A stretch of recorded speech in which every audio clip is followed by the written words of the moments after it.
అందరికీ నమస్కారం అండి. ఈరోజు భగవద్గీతలోని 5వ అధ్యాయమైన కర్మ సన్యాస యోగము యొక్క అర్థము తెలుసుకుందాము. అర్జునుడు కృష్ణునితో ఇలా పలికెను, ఓ కృష్ణ, ఒకసారి కర్మ సన్యాసము అంటే పనులను త్యజించడము, మరొకసారి కర్మ యోగము అంటే భక్తితో పనిచేయడము ప్రశంసించుచున్నావు. ఇందులో రెండిటిలో ఏది గొప్పదో నాకు తెలియజేయము. అర్జునుడు అడిగిన ప్రశ్నకు కృష్ణుడు ఇలా సమాధానము చెప్పెను. కర్మ సన్యాసము మరియు కర్మయోగము అని ఈ రెండింటి మార్గాల్ని అనుసరిస్తూ మోక్షాన్ని పొందవచ్చు. కానీ కర్మ సన్యాసము కంటే కర్మయోగమే ఉన్నతమైనది. అర్జున, ఎటువంటి ద్వేషము లేదా కోరికలు లేని వ్యక్తి శాశ్వత సన్యాసి. అలాంటి వ్యక్తి సుఖదుఖములను అధిగమించి ప్రాపంచిక బంధాల నుండి సునాయాసంగా విముక్తి పొందుతాడు. అవివేకులు మాత్రమే జ్ఞానము మరియు కర్మయోగము వేర్వేరు అని చెప్తారు. కానీ వివేకులు అవి వేరు కావు అని గ్రహించి వాటి యందు ఏ ఒక్కదానినైనను సంపూర్ణంగా ఆచరించి ముక్తిని పొందుతున్నారు. కర్మయోగాన్ని అభ్యసించేవారు కూడా జ్ఞానయోగ సాధన చేసేవారు పొందిన ప్రతిఫలమే పొందుతారు. జ్ఞానయోగము మరియు కర్మయోగము అంతిమంగా ఒకటే అని గ్రహించిన వారు నిజమైన జ్ఞానులు. ఓ అర్జున, కర్మయోగము ఆచరించకుండా కర్మ సన్యాసమును పొందటం చాలా కష్టం. కానీ కర్మయోగములోని ప్రవీణులైన వారు త్వరగా బ్రహ్మ సాక్షాత్కారాన్ని పొందుతారు. కర్మయోగాన్ని అభ్యసించేవారు పరిశుద్ధమైన బుద్ధితో మనస్సును జయించి ఇంద్రియ సుఖములను అధిగమించి అన్ని జీవులలో ఉండే తమ ఆత్మ ఒకటేనని గ్రహిస్తారు. అట్టివారు అన్ని కర్మలు చేసిన భౌతిక సంబంధాలలో చిక్కుకోరు. ఆత్మతత్వం తెలిసిన కర్మయోగి చూసినను, విన్నను, స్మరించినను, రుచి చూసినను, వాసన చూసినను, నడిచినను, నిద్రించినను, శ్వాస తీసుకున్నప్పుడును, మాట్లాడినను, విసర్జన చేసినప్పుడును, త్యజించినప్పుడును, స్వీకరించినప్పుడును, కళ్ళు తెరిచినను, కళ్ళు మూసుకున్నను, ఇంద్రియములు తమ విషయముల యందు ప్రసరిస్తున్నాయని తెలుసుకుని తానేమీ చేయడం లేదని భావిస్తాడు. ఎవరైతే భౌతిక సంబంధాలన్నింటినీ త్యజించి తమ సమస్త కర్మలను భగవంతునికి అర్పిస్తారో అట్టివారు తామరాకు వలె నీటిచే తాకబడినట్లు పాపములచే తాకబడరు. కర్మయోగ మార్గాన్ని అనుసరించేవారు మమకార ఆసక్తులను విడిచి కేవలం ఆత్మశుద్ధి కోసము ఇంద్రియాలు, మనస్సు, బుద్ధి మరియు శరీరం ద్వారా చిత్తశుద్ధితో కర్మలను ఆచరించుచున్నారు.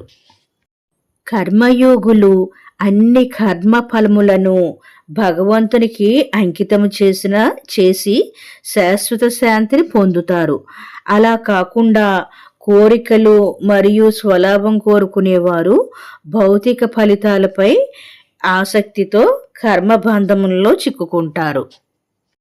ఇంద్రియ నిగ్రహము కలవారు 9 ద్వారములు గల శరీరమనే నగరములో అన్ని కర్మలు చేస్తున్నప్పటికీ వాటిని మానసికంగా విడిచిపెట్టి తాము దేనికి కూడా కర్త కాదు మరియు కారణం కాదని అర్థం చేసుకుని ఆనందంగా ఉంటున్నారు.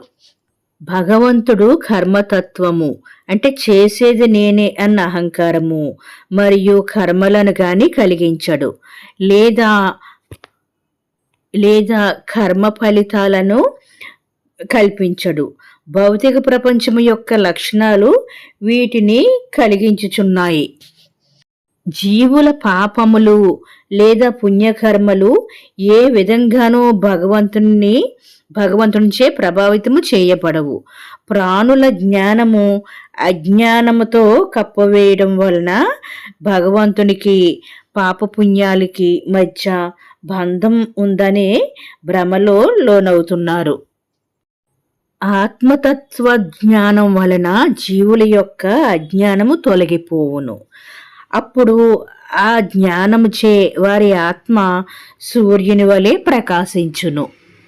భగవంతుని యందు తమ మనస్సు బుద్ధి అంకిత భావాలతో నిలిపి భగవంతుడే తమ ఆశ్రయము లక్ష్యము అని అచంచలమైన విశ్వాసాన్ని కలిగి ఉన్నవారు జ్ఞాన ప్రకాశంతో తమ పాపాలను పోగొట్టుకుని పునర్జన్మ లేకుండా ముక్తిని పొందగలుగుతారు.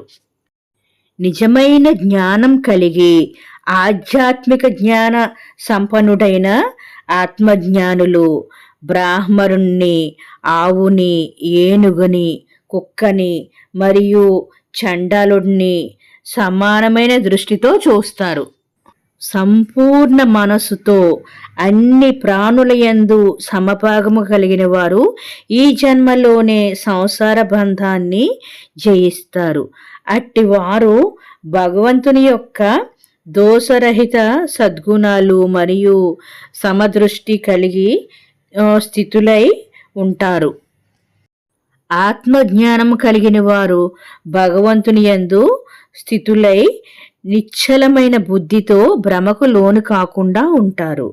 అట్టి వారు ఇష్టమైనది పొందినప్పుడు ఆనందించరు, ఇష్టం లేనిది పొందినప్పుడు విచారించరు. రెండిటిని సమదృష్టితో చూస్తారు. ప్రాపంచిక సుఖాల పట్ల ఆసక్తి లేని వారు తమ ఆత్మలోనే దైవిక ఆనందాన్ని పొందుతారు.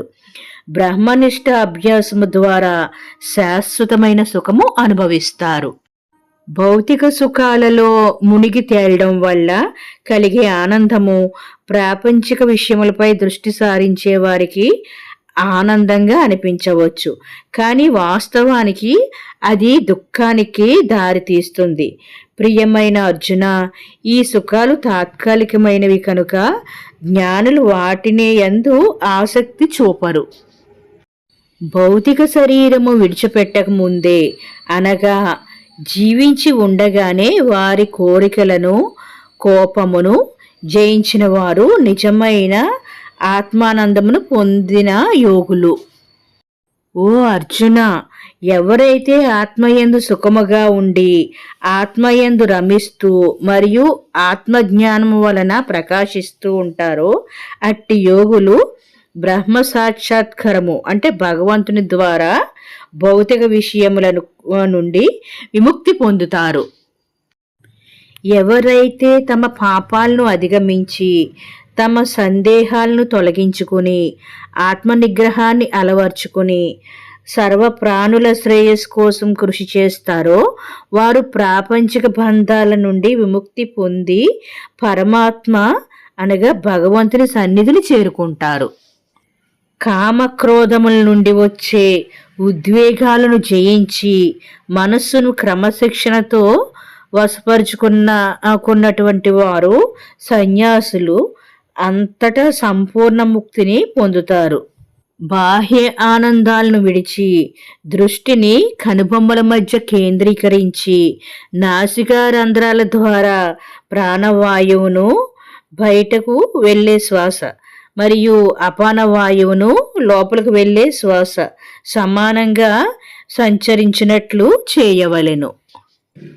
ఈ అభ్యాసములను అనుసరించడం ద్వారా ఇంద్రియములను మనస్సును బుద్ధిని నియంత్రించుకుని మోక్షమే పరమలక్ష్యంగా కామ క్రోధ భయమును విడిచిపెట్టిన మనిషి ఎల్లప్పుడూ ముక్తుడై ఉంటాడు. సమస్త యజ్ఞములకు తపస్సులకు భోక్తను, సర్వలోకములకు ప్రభువును మరియు అన్ని ప్రాణులకు నిస్వార్థ మిత్రుడను నేనే అని తెలుసుకున్నవారు శాంతిని పొందగలుగుతున్నారు. ఇది భగవద్గీతలోని 5వ అధ్యాయము కర్మ సన్యాస యోగం యొక్క తాత్పర్యము. తప్పులుంటే మన్నించగలరు. ఈ చిన్ని ప్రయత్నాన్ని ఆదరిస్తారని కోరుకుంటూ అందరికీ ధన్యవాదాలండి.